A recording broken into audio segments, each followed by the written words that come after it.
said situation 3. I hope everyone's back, huh? We have 69 participants for now.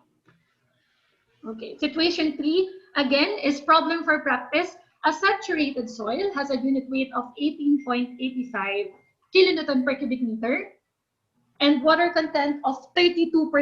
Determine the following. Number 1, specific gravity of solid. Number 2, porosity. Number 3, submerged unit weight. I can easily give you the answer to this. Obviously, since ako yung instructor, sinolve ko siya beforehand. Pero sana mag-effort tayo to do it on our own. And then, siguro bukas, o kaya on our next meeting, di-discuss natin siya. Alright? Situation number 4. Ayan, okay. The moist soil having a volume of 0.0154 cubic meters has a unit weight of 16.5 kilonewton per cubic meter and a moisture content of 15%. If the specific gravity of solid is 2.7, determine the following. So, tulad na sinabi ko kanina, hindi ko na ilalagay dito yung mga variables, okay? I think the first two situations are already okay para mahanap natin yung variable needed dun sa problem. Ang hinahanap ay number 1, degree of saturation. Number 2, volume of air in the original sample. And then number 3, weight of water to be added to reach full saturation. Right? Okay. Degree of saturation muna. Ang alam natin, meron tayong unit weight na 16.5. Anong type ng unit weight to? I would say, since moist soil, yung dinidescribe niya, this is gamma sub m. Right off the bat. So alam natin na gagamitin natin yung gamma sub m. What else do we know? I already know the specific gravity, 2.7, correct? And then we have the volume, 0.0154 cubic meters. And then moisture content, 15%. Ito-check natin yung formula sheet again. So meron tayong gamma sub m. Hanap gamma sub m. Ang kailangan ko ay S. Ang kailangan ko ay S. S. Hindi natin magagamit yung formula 4 kasi wala akong volume ng water and ng void. Ang meron lang ako ay total volume. So X na ako agad dun sa formula number 4. What else yung may S? Wala na akong S. Air-void ratio, may N ba ako? I do not have the N. Wala pa akong porosity. Diba? So, kailangan ko pang maghanap ng isa pang unknown. Gusto ko yung straight to the point kung kaya. So, hanap ako ng S. Okay, nandito ulit tayo sa relationship.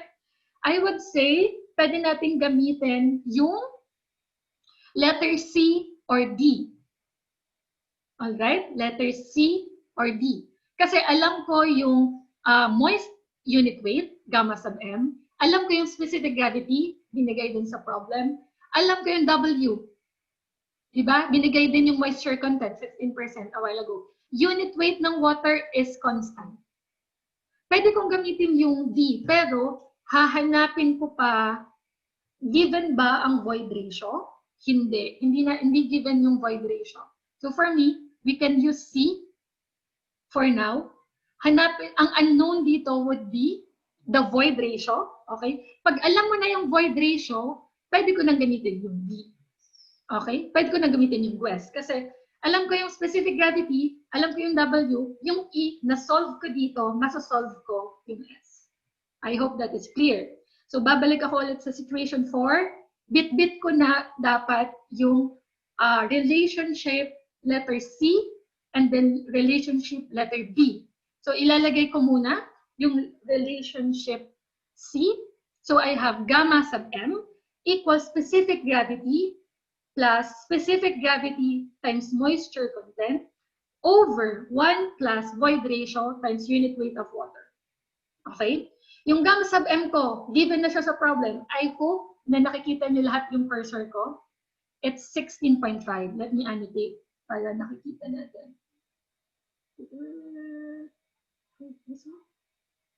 Yan, okay. So yung gamma sub m, yung gamma sub m ko is 16.5. It's this one. Yung specific gravity ko given na rin, 2.7. Ano pang kulang? Moisture content, andito raw siya, 15%. What else? This one is constant. So, ipa-plug in ko yung mga alam ko. Gamma sub m, I have 16.5. Ayaw niya. I have 16.5, okay? And then G sub S, I have 2.7. And then G sub S times W, it's 2.7 times 0.15. It's a 15%. Denominator is 1 plus E. E is unknown. Unit weight of water. In this case, dapat ang unit ko, tulad ng diniscuss natin kanina, it should match dun sa unit weight nung nandun sa left-hand side. Yung nasa left-hand side natin, in terms of kilonewton per cubic meter, so dapat yung gamma sub water ko is the same unit, which is 9.81. Alright? In this case, hindi na ako magde-divide ng 1,000 tulad nung ginawa ko sa situation 1. Bakit? Kasi naka-kilonewton per cubic meter na ako. Alright? Huwag tayong manilito dun ha. We always be mindful bakit natin dinidivide or minumultiply yung mga bagay-bagay in converting. In this case kasi, since nagmamatch na yung units ng 9.81 and 16.5, no need to convert further. Alright? So, solving for E, or the void ratio, let me head on the chat box.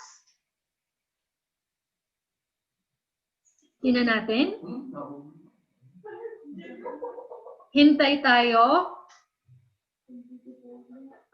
In 3 decimal places, E is equal to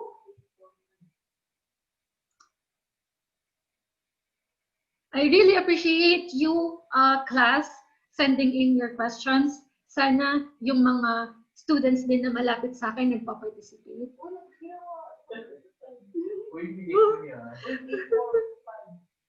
All right. Okay. Majority got the correct answer. It's 0.846. But hindi yun yung unknown. Ang unknown natin is the degree of saturation. So, tulad ng sinabi ko kanina, ipa-plug in natin yung, gagamitin natin yung relationship B, which is GWES. Alam na natin yung specific gravity, it's 2.7. Degree of saturation, moisture content is 15%, so it's 0.15. Yung E, kakasolve lang, 0.846. S, yung unknown. Solving for S, we have, napakabilis.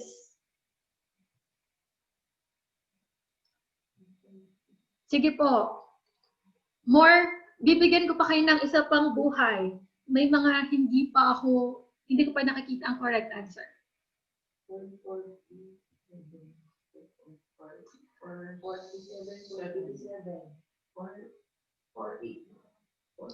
All right. In 3 decimal places, the answer would be 0.479 or 47.9%.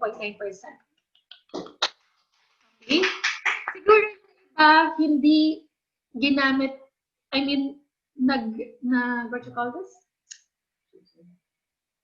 Hindi siya nag-shape solve, pero hindi nag-store. Okay? Yung 47.9% ay kapag nag-store ka ng value. Alright? Okay. Okay, next unknown. Ang hinahanap ay volume of air in the original sample. Okay, medyo mahirap to. Kasi ang volume of air mo, tulad nung diniscuss natin before, part siya ng volume of voids. Dun muna tayo mag-start. Yung volume ng voids mo, it comprises with 2 components, volume of air and volume of water. Okay? Yun yung voids.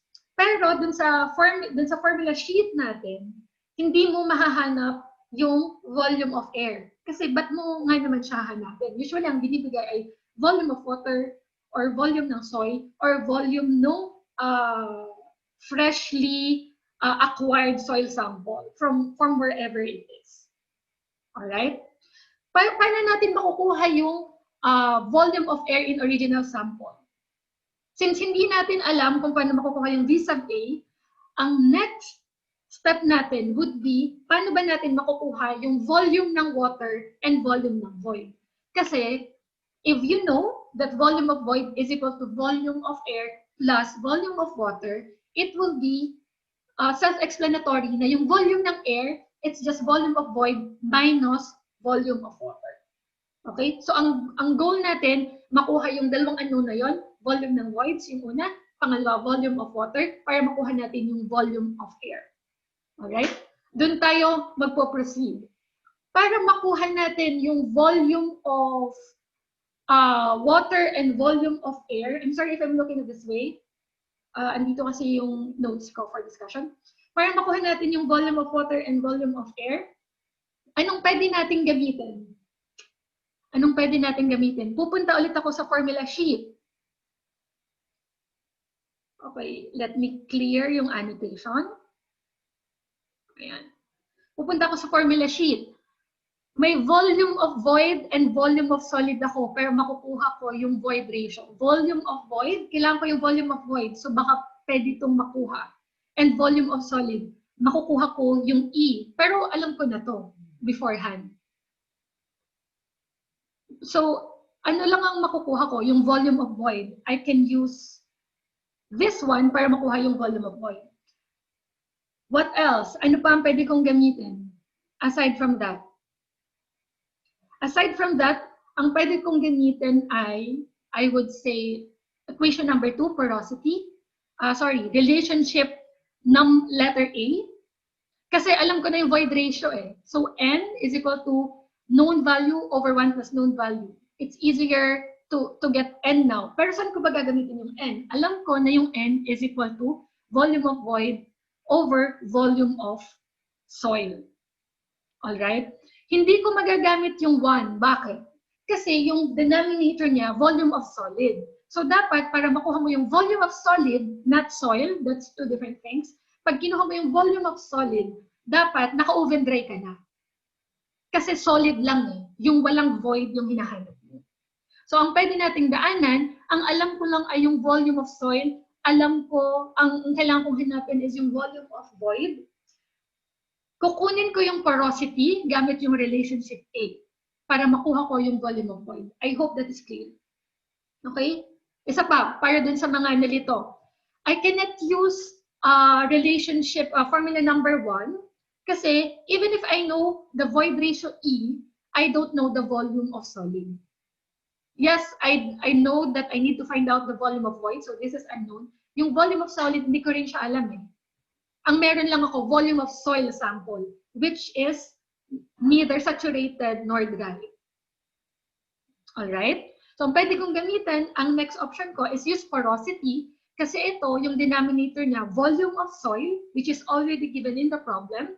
Yung volume of void, unknown. Even if I don't know porosity, I can use relationship A na equates N in terms of void ratio, which we already know. So, yun muna yung gagawin natin. Let's go back to situation 4. Okay. Situation 4. Okay.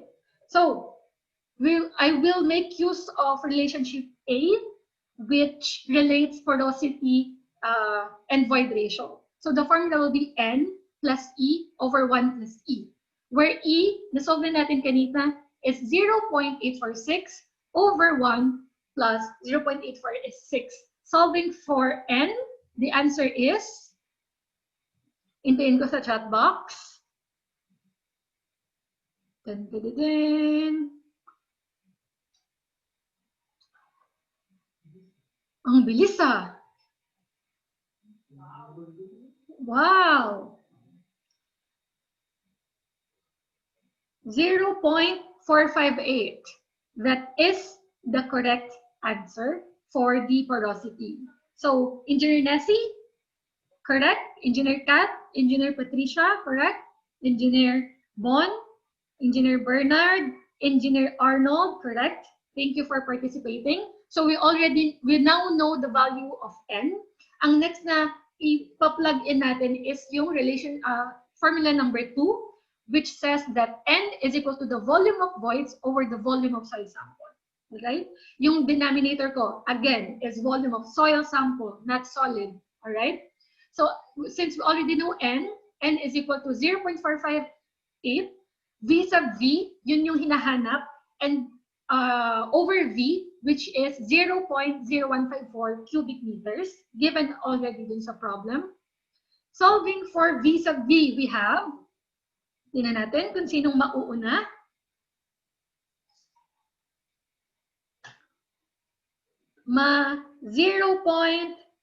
Correct. Engineer Jeffrey, 0.0071 or 705. This is V sub V. Ayan. Correct. Correct. Correct. Sa mga nagpa-participate, maraming salamat po. Okay, we already know the volume of voids, pero ang hinahanap, sorry, is yung volume of air. So, ang kailangan ko na lang ay volume of water na ilales ko sa volume of voids para makuha ko yung volume of air. Alright? Paano ko siya ngayon makukuha? Alam ko na yung, okay, babalik ako sa formula sheet. Alam ko na yung volume of voids. Alam ko rin yung volume of, alam ko ba yung volume of water? Hindi ko pa alam. So, gusto kong makita yung volume of water, this one. Formula number 4, degree of saturation. Alam ko yung degree of saturation. Gusto kong makuha yung volume of water. Unknown sa akin yung volume of void. Na-solve ko na yung volume of void. Unknown sa akin yung volume of water. So, masasolve na natin siya. Balik tayo ulit sa equation 4. Bit-bit ko na ngayon yung formula 4, which states that S is equal to V sub W over V sub V, or degree of saturation is equal to volume of water over volume of void. Solving for volume of water is equal to 0.479 times 0.0071, which is, let me see, sino makakuha ng correct answer? Napakabilis! Wow, thank you so much for participating. The answer is 0.0034. Okay? Engineer Ranji, Engineer Rafaelo, Engineer Patricia, Engineer Ray, Engineer Kath, correct? Engineer Ray, Engineer... Ayan, okay. Tama po tayo lahat. The volume of water is 0.0034. But the question is asking for the volume of air. So, we will make use of this relationship wherein yung volume of void mo is equal to volume of water plus volume of air. Now, yung volume of void ko na kinumpute is 0.0071. Yung volume of water is 0.0034. What is the volume of air? The volume of air is equal to... Ayan, correct. The volume of air is equal to 0.0037 cubic meters. That is the volume of air in the original sample. All right? I hope that's clear. And thank you so much sa mga students na nagpa-participate sa ating discussion. Okay, that is the answer for question number 2. Last question. Weight of water to be added to reach full saturation. Okay, pag sinabi natin full saturation, tulad nung I think third or second slide natin, when you say full saturation, lahat ng voids mo occupied ng water. Okay? Fully saturated ka eh. Fully saturated ka. So, kung gusto mo na fully saturated ka, yung volume ng air mo, dapat ang mag-occupy sa kanya ay volume of water. In that sense, kung gusto mong makuha yung weight of water to be added to reach full saturation, ang ibig sabihin niya, yung volume of air mo na 0.0037 cubic meters na volume of air, dapat maging volume of water din siya. So, solving for 3, yung water to be added ko, yung volume ng water is 0.0037 cubic meters. Yun yung volume of water to be added to reach full saturation. Pero ang hinihingi ng problem is yung weight. You cannot give out unit na per cubic meter kung ang hinihingi ay weight. Obviously, dapat ano siya, kilonewton. Alright? So, ang gagamitin natin is yung by default value ng unit weight ng water. That is constant, which is 9.81. So, we know that the unit weight in general is the weight of that sample, whatever that is, over volume of that sample, whatever that is. In this case, yung sample natin is water. So, unit weight of water is equal to weight of water over volume of water. Unit weight of water, if it's in terms of kilonewton per cubic meter, it should be 9.81. Weight of water yung hinahanap. Alam din natin yung V sub W, or volume of water to be added. It's 0.0037. Solving for weight of water, we have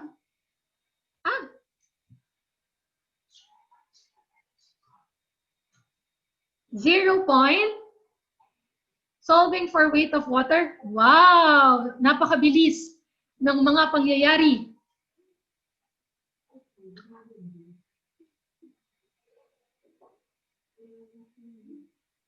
The correct answer is 0.036 kilonewton. Obviously, ang unit should be in kilonewton kasi weight yung hinahanap. Kung mass siya, ang gagamitin natin is density. Alright? Thank you sa mga nag-participate.